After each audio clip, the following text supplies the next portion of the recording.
Guys, samahan niyo po ako ngayon guys dahil po meron pong nagpatanong kay kaibigan po nating mga duwende dito.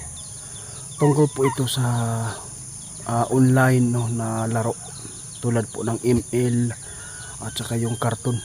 Kung pag-aari po ba ng demonyo dito sa mundo natin kasi po yung mga bata ay nailigaw na talaga. No? Mas pinili nila na suwain yung mga magulang kapag sila inutusan dahil po sa email, no?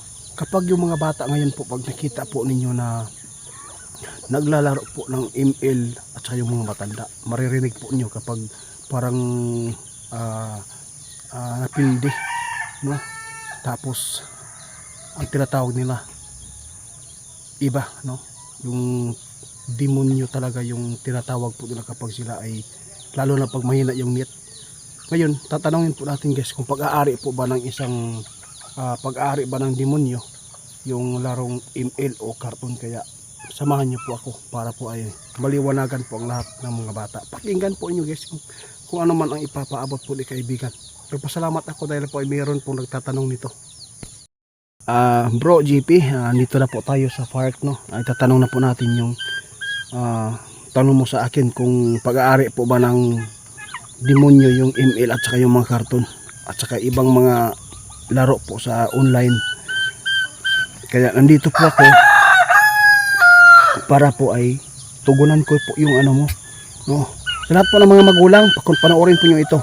Alam ko makukuhaan po nyo ito kung meron mang ipaabot si kaibigan natin. Sana nandito po sila. Kaibigan, ay salamat. Kumusta kaibigan?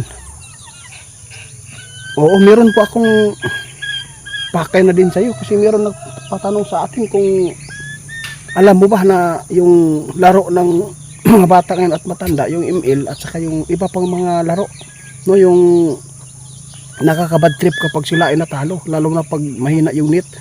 Pag-aari po ba ng isang tao o pag-aari talaga ng demonyo?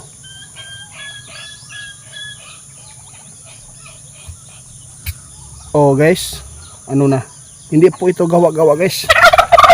Ang sabi po ni kaibigan natin duwende, no, nagawa ito ng isang tao dahil po ay ginawaan siya ng instrumento ng demonyo. Alam po ba nyo guys, kaya yung mga bata ngayon hindi na po maganda yung pag-uugali kapag inuutosan po inyo, lalo na po nakapag cellphone na. Sinusuway po talaga yung utos po ninyo. Sasabihin nila mamaya na. Pag pinilit mo, nagagalit na yan. Kaya ito yung paabot ni kaibigan. Ulitin mo kaibigan. Oh, grabe no. Kaya pala kaibigan, totoo talaga yung sinasabi mo na ipinapaabot po nyo. Bro, ang tag-iya, ang may-ari po ng laro na yan, hindi lang marami pa pag-aari po ng demonyo. Dahil po yung mga tao, yung mga bata, hindi na po naturuan sa magandang asal at saka hindi na po sila marunong sumamba. Inuuna na po talaga lagi po yung mga ganyan na mga laro. Kahit po mga may asawa na, no, mas pinili pa nila na maglaro na yan kaysa mag-alaga po ng mga anak nila. Kaya dahil po sa pag-ari ng demonyo, kaya yung mga tao na lumalapit po sa Panginoon dati, ngayon ay wala na silang maiisip na ganyan po yung ginagawa nila dati, no? Kasi po inuuna na po talaga yung ganyan po na laro. Kaya guys, sa lahat po ng mga anak dyan, ito lang masabi ko, dapat po talaga hanggat bata pa, wag po ninyong iano yung cellphone sa kanila, lalo na po yung mga ML. Kasi hindi po talaga yan na maganda po na laro, kasi demonyo talaga ang nagmamay-ari na yan. Dahil po ay hindi na po natin, no, yung mga bata, hindi na po natin na tuturuan po ng maganda, lalo na yung mga magulang ay naglalaro po ng ganyan kaibigan. Maraming salamat po dahil po alam po ninyo, kasi ang dami po nagtatanong sa atin kasi ngano daw kanang email nga bisan pa man og suguon ang mga bata sa ginikanan dili na gid mutuman tungod kay ginauna.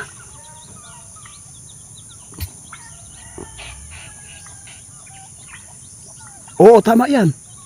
Guys, sabi po ni Shoto ngayon, kaya pala nagawa na laro yan dahil po para lituhin, ligawin po yung mga tao at ligawin po yung mga bata para hindi walang matutunan sa pananampalataya na pagsunod po sa Diyos. Kaya ito, lahat po ng mga magulang dapat po ingatan po inyong mga anak nyo ngayon, lalo na po ay hindi maganda na iyan po ang lagi pong nilalaro ng mga anak ninyo dahil po ay wala po silang matutunan po, lalo na po sa pagsunod sa utos ng Diyos. Oo, kaya lang ang problema dito kasi may mga magulang din na naglalaro ng ganyan, hindi na nababantayan yung mga anak, nadidisgrasya dahil po sa kapapabayaan po ng mga magulang, dahil po sila ang nangunguna po sa paglalaro ng ganyan.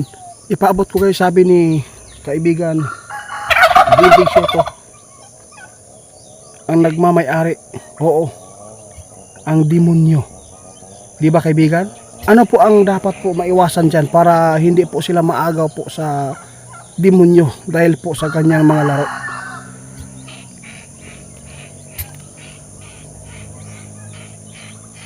Salamat po kaibigan. Guys, sabi po ni kaibigan, dapat po yung mga bata nyo, anak ninyo, kung maglalaro po sila ng ganyan, bigyan po ninyo ng oras na time ba, kung ilang oras ba talaga maganda kaibigan. Dapat guys, hindi po siya nakababad ng isang oras kasi po yung utak po daw nila ay nalilito at saka parang hindi po maganda yung pag-iisip ng ganyan. Oo, kung kulang man yung papaliwanag ko sa inyo guys, kasi mahirap po talaga pag Tagalog, no? Hindi ka masyadong magaling sa Tagalog, no? Kasi gusto ko talaga na maipaliwanag ng maayos.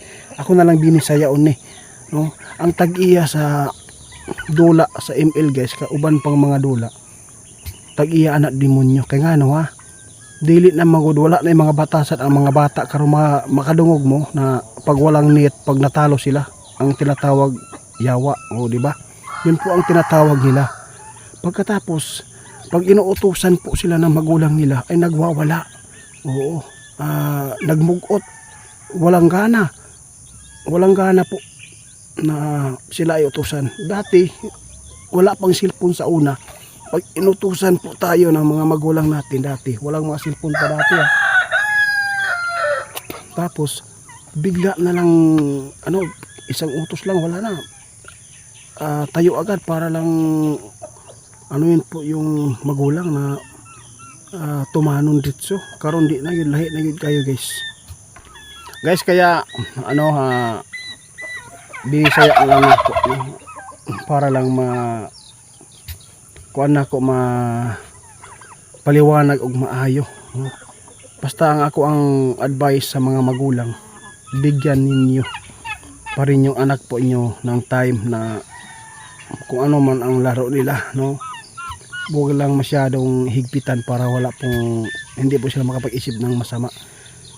Pero bigyan po inyo ng time kung para hindi sila na masyadong umiinit po ang kanilang utak sa paglalaro ng ganyan. 30 minutes o mahigit mga 45 minutes, yun lang. Huwag lang masyadong ipababad kasi po maaagaw talaga sila ng demonyo. Kaya ngayon yung mga bata, marami nagsusayid, no? Magbigti dahil po sa ganyan, no? Ulitin ko, ang ML at iba pang mga laro dyan, basta mga online nga laro, kapag yung mga bata ay nakababad dyan, demonyo po ang nagmamay-ari. Kaya maraming salamat sa nagtitiwala sa amin, no? Bro, nasagot ko na po yung yung katanungan mo na ang tag-iyaan ng ang may-ari ng ML na yan, si Satanas. Sinabi na po ni kaibigan po nating Shoto. Kaibigan Shoto, maraming salamat. Salamat kayo, salamat. Oo, salamat amping.